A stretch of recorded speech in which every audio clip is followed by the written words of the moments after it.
Hello, good morning everyone. जैसा कि आप लोग जानते हैं काफ़ी टाइम से वीडियोस नहीं आ रहे थे इस चैनल पे और क्योंकि मैंने फॉर्म भरे हुए थे और मेरे एग्ज़ाम्स भी चल रहे थे, तो अभी सब कुछ हो गया है ख़त्म। एमए मेरा कंप्लीट हो गया है, रिजल्ट भी आ गया उसका।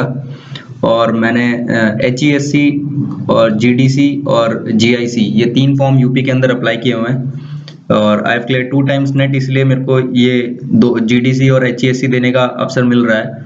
और आप लोग भी अगर नेट जेआरएफ क्लियर कर लेते हैं या केवल नेट क्लियर कर लेते हैं तो आप लोगों को भी ऐसे ही असिस्टेंट प्रोफेसर के एग्जाम्स को देने का मौका मिलता है। तो मैं आशा करता हूँ ये जो मेरे नोट्स हैं, अब मैं क्योंकि इन एग्जाम्स की प्रिपरेशन कर रहा हूँ तो इसलिए मुझे एमसीक्यूज की प्रैक्टिस करनी पड़ती है। और मेरे फ्रेंड्स ने मेरे को सजेस्ट किया कि जो तुम एमसीक्यूज के नोट्स बनाते हो उसके वीडियोज भी यूट्यूब पर डाल दिया करो ताकि उनको भी हेल्प हो जाए। तो ये वीडियोस मेरे उन फ्रेंड्स के लिए है और साथ में जो भी इसको एक्स्ट्रा कोई और बच्चा भी जो प्रिपरेशन कर रहा है वो भी इसको देख सकता है। ये जो जितने भी मैं नोट्स बना रहा हूँ मैं आपको 1000 क्वेश्चन प्रैक्टिस करवाऊंगा 10 दिन के अंदर, क्योंकि मैं खुद भी लगा रहा हूँ। तो इसीलिए ज़्यादा टाइम ना वेस्ट करते हुए हम सीधा एमसीक्यूज पे आते हैं। चलिए हम स्टार्ट करते हैं। तो सबसे पहला है कि मर्केंटलिस्ट स्कूल ऑफ थॉट जो था वो इंग्लैंड में डोमिनेटेड था। तो ये मैं क्वेश्चन से ही नोट्स उठाए हैं जो मुझे लगता है कि जो क्वेश्चंस आ सकते हैं। मैंने सीधा क्वेश्चन लिखा है शॉर्ट में एकदम और उसका सही आंसर लिखा है। तो जो क्वेश्चन मुझे हार्ड लग रहे थे, जो मेरे से गलत हुए क्वेश्चन या गलत इन द सेंस मतलब कि मुझे लगा कि इंपॉर्टेंट है या गलत हो गए, ये तो उनका ये जो है कलेक्शन उन्हीं क्वेश्चंस का है जो मुझसे गलत हो गए हैं, जो मैंने सॉल्व किए या फिर मुझसे मतलब मुझे लगा कि इंपॉर्टेंट है, आ सकता है, तो मैंने उनको कलेक्ट करके ये पूरा नोट्स का स्टार्ट किया है। तो ये 100 क्वेश्चंस में से मेरे जो मेरे को इंपॉर्टेंट लगे वो मैंने यहाँ पे बना दिया। हर दिन मैं आपको 100 क्वेश्चंस में से जितने मुझे इंपॉर्टेंट लगे मैं उतने बताऊंगा, ठीक है। तो स्टार्ट करते हैं। तो जो फिजियोक्रेटिक थे स्कूल ऑफ थॉट था वो फ्रांस में पॉपुलर था। फिर मर्केंटलिस्ट जो थे वो स्टॉक ऑफ गोल्ड को as a indicator of wealth मानते थे। और जो फिजियोक्रेट थे वो फिशिंग, फार्मिंग और माइनिंग पे ज्यादा फोकस करते थे। जो फ्रैंकोइस क्वेजनी था वो फिजियोक्रेट था। Initial economic thoughts were developed by political scientist, जो भी पॉलिटिकल साइंटिस्ट हुआ करते थे पहले जमाने में उन्हीं ने इनिशियल इकोनॉमिक थॉट्स को डेवलप किया था। Father of economics Adam Smith को बोलते हैं जिन्होंने वेल्थ ऑफ नेशन को पब्लिश किया था। और जेबी से, जेएस मिल और टीआर माल्थस ये क्लासिकल इकोनॉमिस्ट हैं। Alfred Marshall, AC Pigou, Edwin Cannan ये नियो क्लासिकल हैं। Economic as dismal science, it is studied in money and wealth. ये जो बिकॉज क्योंकि इकोनॉमिक्स को डिसमसल साइंस इसलिए बोला जाता है क्योंकि it studies money and wealth, ठीक है। जो एल्फ्रेड मार्शल था वो प्रपोज करता है कि वेलफेयर जो है इकोनॉमिक्स जो है वो वेलफेयर से रिलेटेड है, ना कि वेल्थ से रिलेटेड, ठीक है। Economics was first used by Marshall, सबसे पहले मार्शल ने ही इकोनॉमिक्स वर्ड को यूज किया। एल्फ्रेड मार्शल ने जो बोला, एल्फ्रेड मार्शल ने डेफिनेशन दी इकोनॉमिक्स की वो थी कि economics is the study of mankind and material welfare, ठीक है। उसने वेल्थ को इंपॉर्टेंस नहीं दी। फिर लॉरियल रॉबिन्स जो था उसकी जो बुक थी nature and significance of economic science, ये उसकी बुक का नाम है, ठीक है, ये आ सकता है।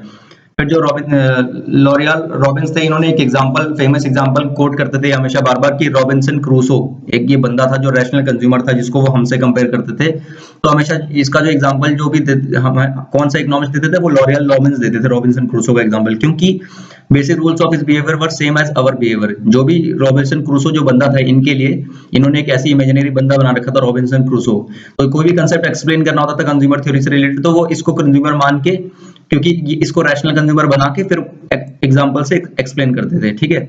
उसके बाद जो लॉरियल रॉबिन्स थे इन्होंने ह्यूमन वांट्स, स्केर्स मींस और ह्यूमन बिहेवियर के ऊपर अपनी डेफिनेशन को बेस्ड किया, ठीक है। इनकी जो डेफिनेशन थी इन तीनों पॉइंट्स के ऊपर बेस्ड थी।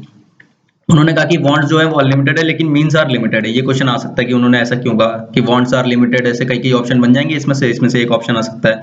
फिर एक आ सकता है लॉरियल रॉबिन्स जो थे, एल रॉबिन्स ये भी कहते थे कि जो मीन्स है उनके अल्टरनेटिव यूसेस हो सकते हैं, ठीक है, रिसोर्सेज के अल्टरनेटिव यूज हो सकते हैं। तो तुम्हारे लिए सबसे अच्छा क्या होगा, जिसकी अपॉर्चुनिटी कॉस्ट मैक्सिमम होगी उससे जो बेस्ट यूज होगा वो तुम्हारे लिए ऑप्टिमम होगा। उसके बाद इकोनॉमिक्स इज पॉजिटिव साइंस, ये भी इन्होंने कहा था। और जो सैमुअल्सन की डेफिनेशन थी वो इन्हीं के ऊपर, मतलब लॉरियल रॉबिन्स ने जो डेफिनेशन दी थी वो इसके ऊपर बेस्ड थी, सैमुअल्सन की डेफिनेशन उसी के ऊपर बेस्ड थी। उसके बाद वांटलेसनेस का कांसेप्ट जो है वो बहुत फेमस है, वो जेके मेहता ने दिया था जो कि इंडियन इकोनॉमिस्ट हैं। पर माइक्रो और मैक्रो जो कांसेप्ट थे टर्म जो थी वो पहली बार यूज की थी रैगनार फ्रिश ने। फिर economic statistic is generally used in micro, जो भी इकोनॉमिक स्टैटिस्टिक का जो कांसेप्ट है वो माइक्रो में यूज किया जाता है और इसका मतलब होता है वेरिएबल में चेंज एट फिक्स्ड रेट, ठीक है। और इकोनॉमिक्स डायनेमिक्स ये जो जनरली यूज होता है वो मैक्रो में यूज होता है और इसका मतलब होता है वेरिएबल में चेंज एट डायनेमिक रेट। फिर डिडक्टिव मेथड होता है, इसमें हम लोग लॉजिकल और रीजनिंग के ऊपर बेस्ड होता है डिडक्टिव मेथड। इसमें हम लोग जनरल टू पर्टिकुलर जाते हैं, कोई जनरल चीज होती है उसको हम पर्टिकुलर रिजल्ट तक लेके जाते हैं। इंडक्टिव में क्या होता है, उल्टा होता है ठीक उसका। और ये क्वेश्चन दोनों बहुत इंपॉर्टेंट है, ये आते हैं, रिपीट हुए हैं कई बार। तो पर्टिकुलर से हम जनरल रिजल्ट की तरफ बढ़ते हैं। इसमें इकोनॉमिक डाटा और स्टैटिस्टिकल टूल के ऊपर बेस्ड रहता है इसका पूरा इंडक्टिव मेथड। फिर जो मार्जिनल यूटिलिटी होता है, ये कर्व, इसका जो कर्व होता है वो मे राइज, स्टार्टिंग में राइज कर सकता है और इवेंचुअली डाउनवर्ड स्लोपिंग होता है। कुछ लोग सोच रहे होंगे कि नॉर्मल में तो जैसे कोई भी हम कंजम्पशन करते हैं, जैसे कुछ भी हमने खाया या पिया, तो उसका तो जो मार्जिनल यूटिलिटी कर्व होता है वो डाउनवर्ड स्लोपिंग होता है। तो ये राइज कैसे, ये कैसे सही है? आप बुक रीडिंग का एग्जांपल हो, जैसे आप कोई किताब पढ़ रहे हो या कोई कहानी या कोई मूवी देख रहे हो, तो आपने आधे घंटे मूवी देखी और आधी बीच में ही छोड़ दी। तो आपकी जैसे जैसे मूवी कंप्लीट होती जाएगी, थ्रिलर सस्पेंस मूवी हो या कोई बुक हो अच्छी, तो जितना आप उसको ज्यादा पढ़ोगे उतना आपको ज्यादा यूटिलिटी आपकी इंक्रीज हो रही है हर हर पन्ने के साथ साथ। जितने आप पन्ने पढ़ते जाओगे, जितनी मूवी देखते जाओगे, तो वहां पे आपका जो मार्जिनल यूटिलिटी कर्व है वो बढ़ सकता है। तो मे राइज लिखा हुआ है यहाँ पे, इसलिए मे वर्ड का यूज किया है। लेकिन इवेंचुअली लास्ट आते आते वो क्या होता है, डाउनवर्ड स्लोपिंग हो जाता है। ठीक है, तो ये कंसेप्ट मेरे हिसाब से क्लियर हो गया होगा। फिर consumer surplus total utility minus total payment होता है। जेआर हिग्स जो थे उन्होंने ऑर्डिनल यूटिलिटी का कंसेप्ट दिया था, ये तो आप सब जानते ही होंगे। उसका slope of price line is equal to the price ratio of two products. ठीक है, ये भी आता है क्वेश्चन। इंडिफरेंस कर्व में कंज्यूमर जो है वो इक्विलिब्रियम कैसे अटेन करता है, जब मार्जिनल रेट ऑफ सब्स्टिट्यूशन क्या होता है, जीरो के बराबर होता है। फिर income effect is equal to change in income will change the consumption quantities. ये इनकम इफेक्ट होता है, इनकम के चेंज होने से कंजम्पशन क्वांटिटीज में क्या चेंज आएगा। और ये पॉजिटिव होता है नॉर्मल गुड्स पे और नेगेटिव होता है इंफीरियर गुड्स पे। पॉजिटिव मतलब कि इनकम के बढ़ने पे कंजम्पशन बढ़ गया और इनकम के घटने पे कंजम्पशन घट गया। नेगेटिव रिलेशन मतलब होता है इनकम के बढ़ने पे कंजम्पशन घट गया, ये चीज है।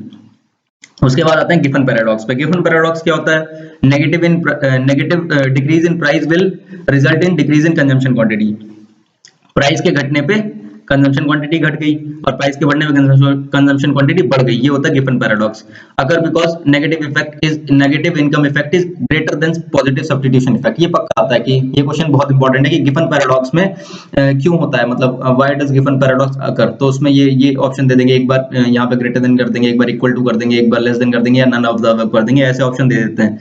तो आपको ये याद रखना है कि negative income effect is greater than positive substitution effect, तभी गिफन पैराडॉक्स होता है। ठीक है, तो सब्स्टिट्यूशन इफेक्ट होता क्या है, प्राइस इफेक्ट में से जब इनकम इफेक्ट को माइनस कर देंगे तो सब्स्टिट्यूशन इफेक्ट होता है। Actually price effect is equal to होता है substitution effect plus income effect. ये इक्वेशन को फिर इन्होंने उल्टा पूछ लिया कि सब्स्टिट्यूशन इफेक्ट क्या होता है। तो प्राइस इफेक्ट बराबर होता है substitution effect plus income effect के, बट वो उधर नेगेटिव चला जाता है, तो ये फॉर्मूला बन गया आएगा।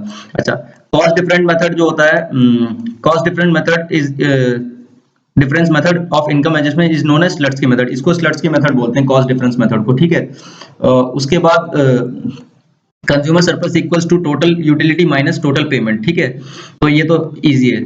Substitution effect is the change in consumption due to change in relative prices of real income.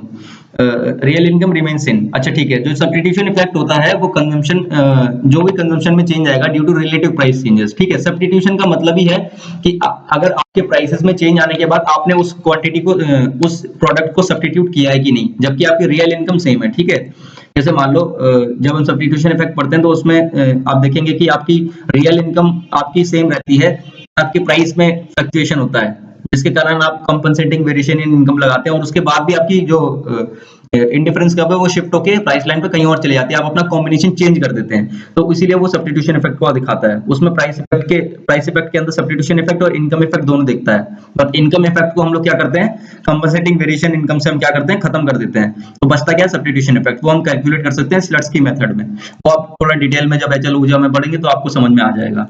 उसके बाद if tax amount is same the direct tax is better than indirect tax. ठीक है, तो अगर मान लो 100 रुपए टैक्स लगाना है गवर्नमेंट को, तो डायरेक्ट टैक्स लगाए कि इनडायरेक्ट टैक्स लगाए, तो ज्यादा एफिशिएंट कौन होगा, डायरेक्ट टैक्स होगा ऑलवेज। ठीक है, अच्छा, रिवेल प्रेफरेंस थ्योरी थी, ये पॉल ए सैमुअल ने दी थी और ये स्ट्रॉन्ग ऑर्डरिंग पे बेस्ड है। ठीक है, ये मेरे मतलब पहले 100 क्वेश्चन जो मैंने सॉल्व किए उसमें से मुझे लगा कि ये क्वेश्चन मोस्ट इंपॉर्टेंट आ सकते हैं पेपर में, और मैं ऐसे ही आप लोगों को रिवीजन कराऊंगा। ठीक है, आप लोग देख सकते हैं यहाँ से, अगर स्क्रीनशॉट लेना चाहें तो आराम से इसको स्क्रीनशॉट ले लीजिए।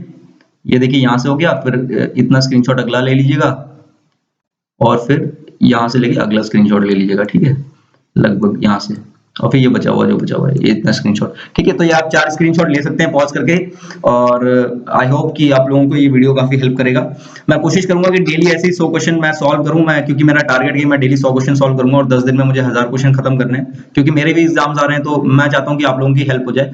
जो भी इकोनॉमिक्स के स्टूडेंट है उनके साथ ज्यादा से ज्यादा शेयर कीजिए। और ये क्वेश्चन मोस्ट प्रोबेबली बहुत ज्यादा चांस है कि नेट में भी आएंगे। ठीक है, और मैं एक पास्ट ईयर सीरीज की भी अभी बनाऊंगा 10 दिन, जब ये खत्म हो जाएंगे 1000 क्वेश्चन, तो इसके बाद फिर मैं पास्ट ईयर लगाना चालू करूंगा। ठीक है, नेट के, तो उसमें भी हम लोग जो भी मोस्ट इंपॉर्टेंट होंगे मैं उनको ही रिपीट करवाता रहूंगा। ठीक है, तो इससे क्या होगा, आपके चांसेस ऑफ क्वेश्चंस रिपीटेशन, पहली बात तो वो, प्लस आप इतने क्वेश्चन सॉल्व कर चुके होंगे कि आपको कहीं ना कहीं वो दिख जाएगा, ऑप्शंस में मैच हो जाएगा, ये हो जाएगा, अरे इसका तो ये आंसर है। तो दूसरा, आप ऑब्वियस है कि इसका आपको इतना तो पता होगा हर क्वेश्चन में कि इसका सी ऑप्शन तो नहीं हो सकता इस टाइप का, तो आप एलिमिनेशन मेथड से हटा के उसको क्वेश्चंस को कर सकते हैं।